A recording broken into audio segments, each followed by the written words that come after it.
Please rise. Okay. Once again, be seated, ladies and gentlemen.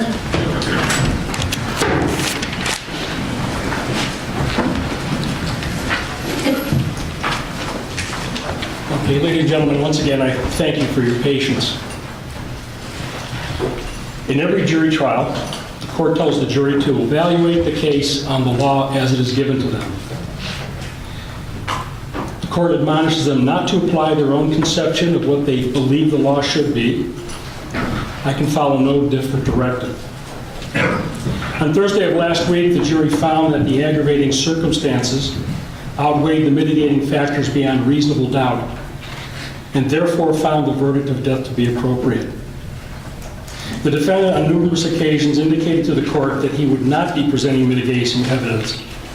Upon announcement of the verdict, he indicated that he did want to have an evaluation performed. The court prevailed upon the court psychiatric clinic to prepare a mitigation report. The defendant issued a subpoena to have the doctor appear in court.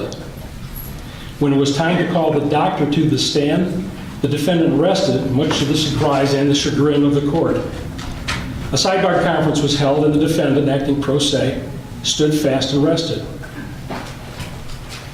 Thereafter, closing arguments were heard, and the jury charged. The jury verdict was returned and read. The jury was polled and discharged. The defendant then requested that the court review both the pre-sentence investigation report and the mitigation report, neither of which were submitted to the jury. The court did review these documents and has evaluated this case in conjunction with the mitigation phase and the mitigation factors of 292904B of the Ohio Revised Code, as well as the statements adduced herein today. In addition to the mitigating factors in ORC 292904B, the court has considered the statements of 6 family members, all of whom relate that the defendant had a tough childhood. His older sister indicated that at age 5, he found his mother's gun and shot himself in the leg. The mitigation report, prepared by the court psychiatric clinic, adds some more significant insight. He found his mother's body after she OD'd on heroin when he was 19. He was hit on the head with a brick at age 12 and suffers from seizures. At age 9, he was repeatedly raped by his mother's male friend. According to a 2008 psych evaluation, the defendant has chronic problems with anger and has little regard for authority. There was a suicide attempt at the Euclid jail in 2006. Dr. Radio diagnosed him as having post-traumatic stress disorder. And finally, a 2018 evaluation at the Moritz Forensic Unit at Twin Valley Behavioral Healthcare observed the defendant interacting appropriately and logically with staff and others. Notwithstanding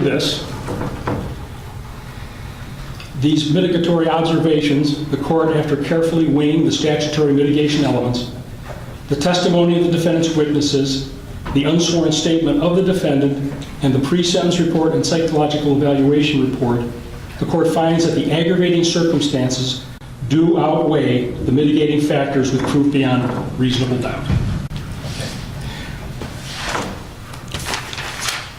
At this point in time, Mr. Mazzone. Thank you, Your Honor.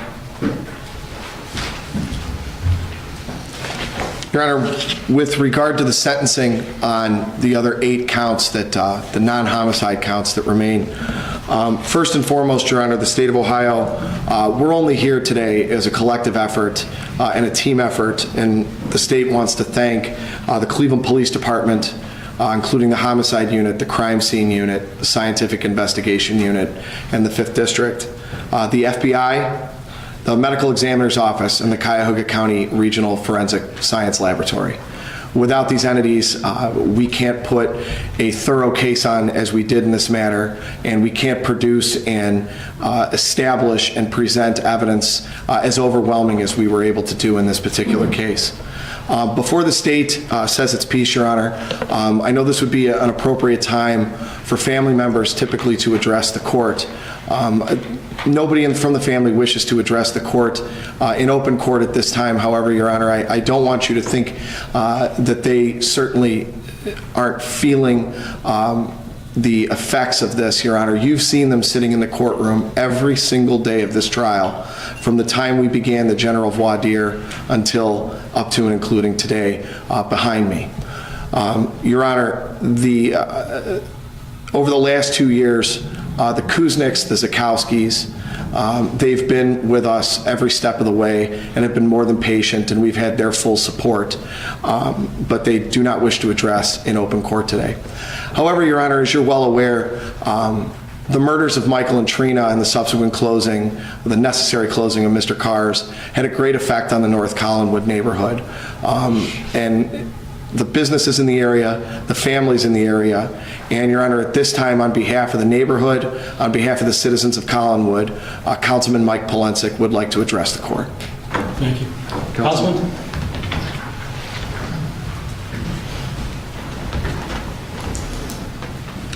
Thank you, Your Honor.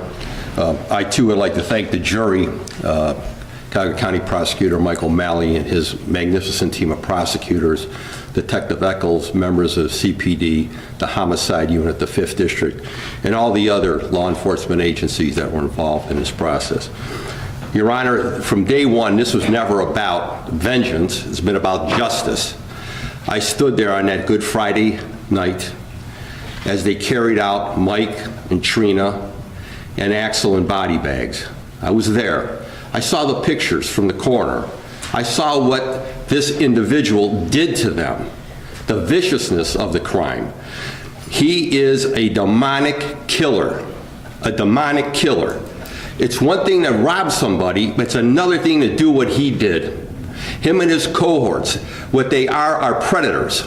They prey upon our communities, upon our businesses, upon our citizens, and as we try to stabilize and rebuild our neighborhoods and our city, this is what we have to be confronted with.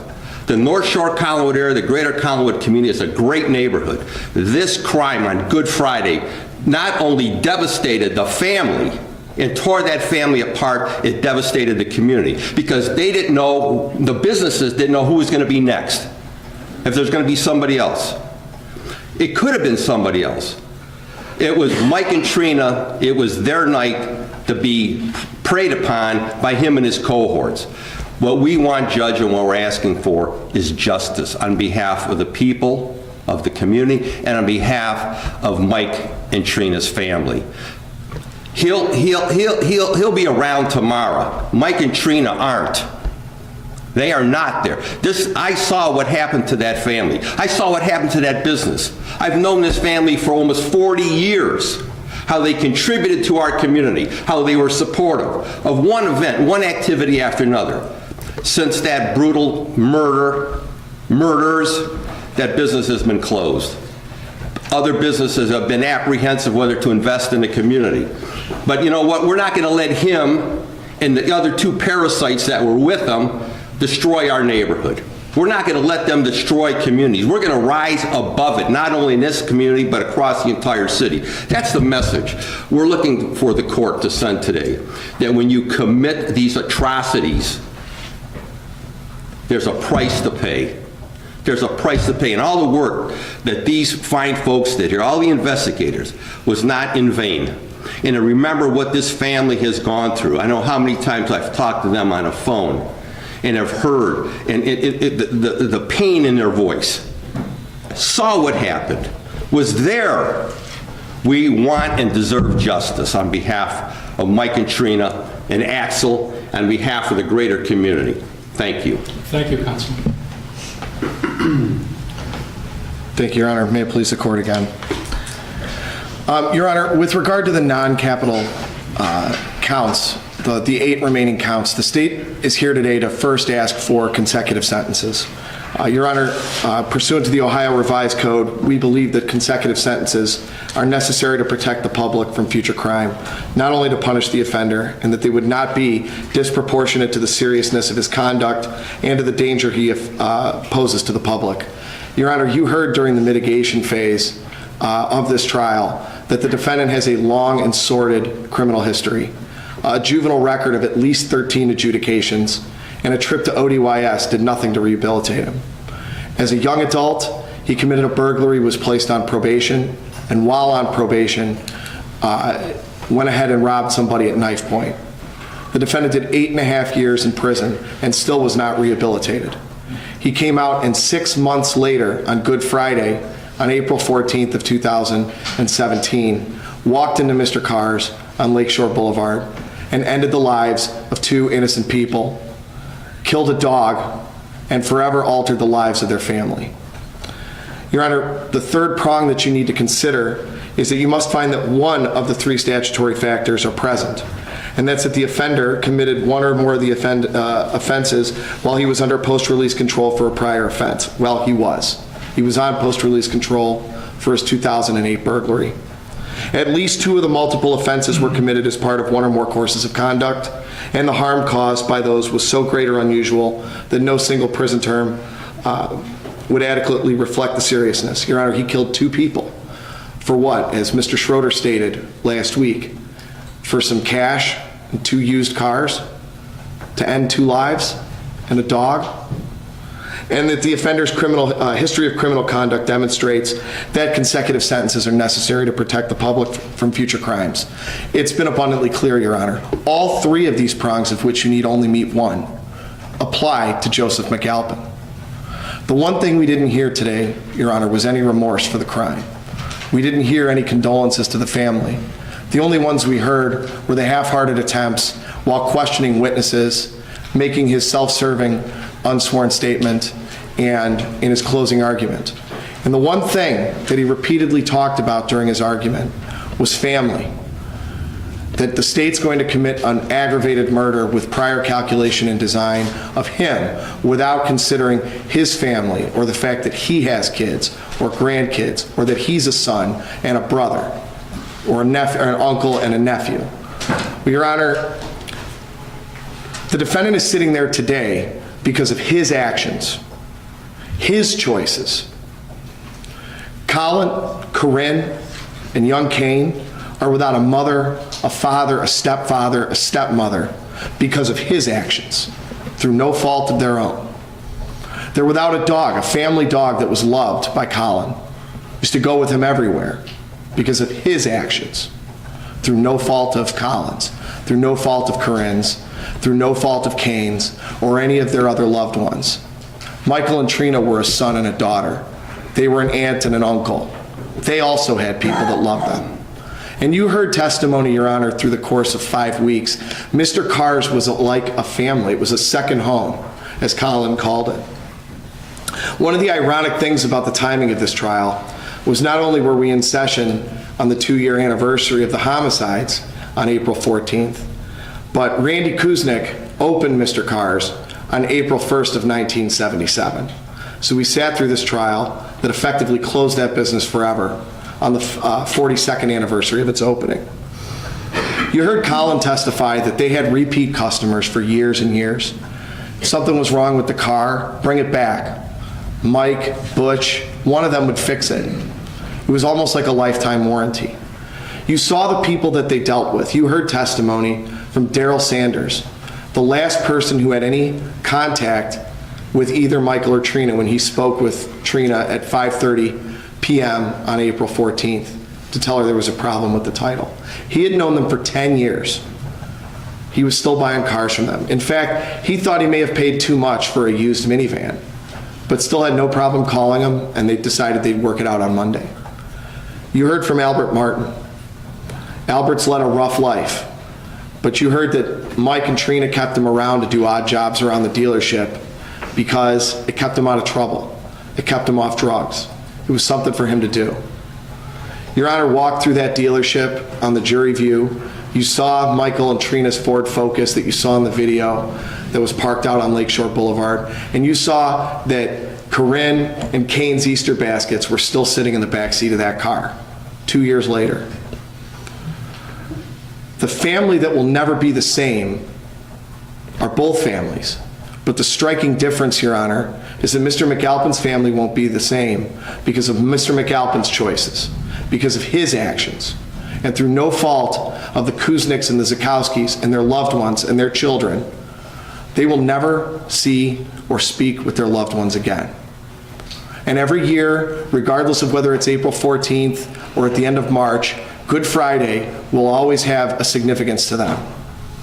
So they get it double. They get it Good Friday and on April 14th. Another holiday without their family members. Your Honor, the lasting effects that this case is going to have on the families of Michael and Trina necessitate consecutive sentences.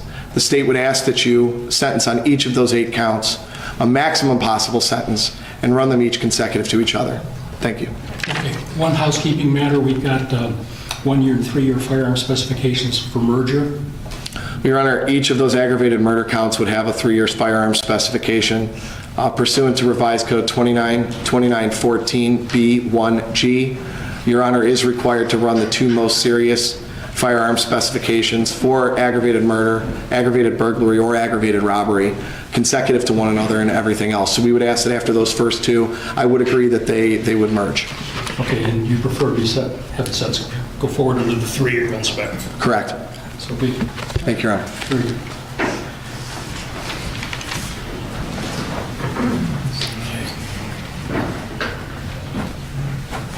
Okay, the court's going to proceed to impose sentence at this time.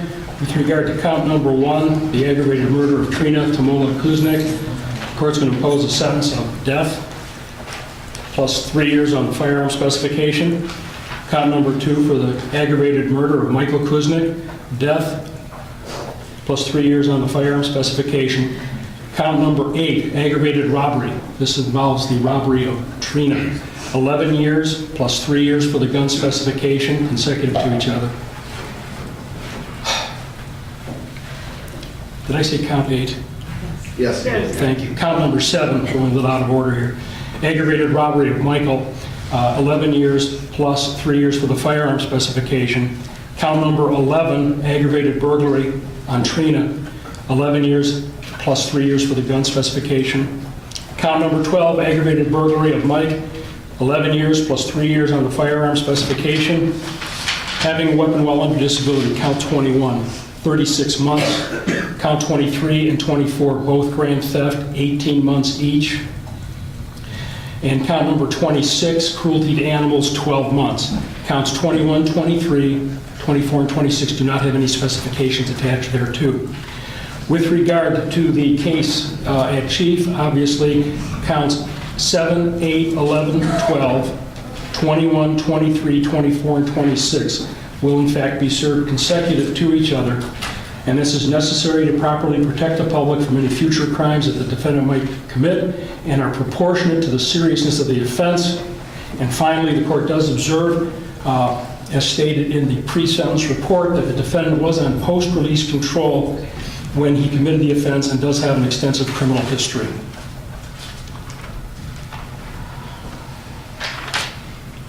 Is there anything further? I don't think I've overlooked anything, but double check now, please.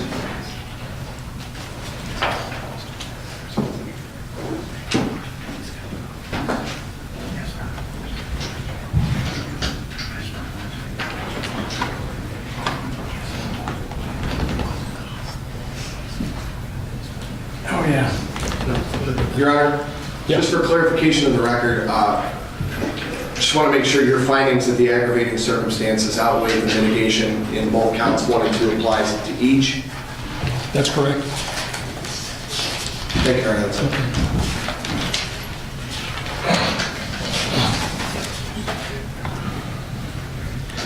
Yeah, I didn't say both counts, but yeah, that was what I was trying to imply. Your Honor, also there, I mean, I know it may be a moot issue, but post-release control. I was just going to take care of that, in fact, yeah. 5 years mandatory post-release control relative to counts 7, 8, 11, and 12. 3 years post-release control with regard to counts 21, 23, 24, and 26. Obviously, 5 years would be guiding, and kind of moot, but nonetheless, I think that properly takes care of all the sentencing. What do you think? We're done? Okay, Mr. McAlpin, you do have the right to appeal this case. You have the right to have transcripts prepared. If you cannot afford the cost of appeal, the court will appoint or will pay for the cost of preparation of transcript and order the documents prepared without cost. And you have the right to have a notice of appeal timely filed on your behalf. Mr. McAlpin, I assume you want this case appealed? Yes, Your Honor. Okay. And unless you indicate otherwise later, the court will appoint Thomas Ryan to represent you. And because this is capital, I will appoint Bob Dixon to be a second appeals attorney on this. And Excuse me, Your Honor, you said Thomas Ryan? Thomas Ryan, I believe I R-I-E. had him before that's not, we had him before we had, Can we have a brief sidebar on that, Your Honor? Certainly. I don't know if I'm opposed. Yeah, you're still in this.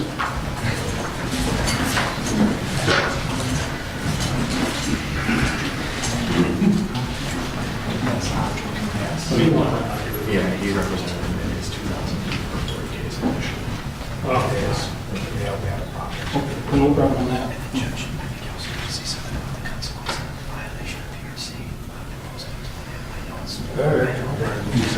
I know. Yeah. Okay.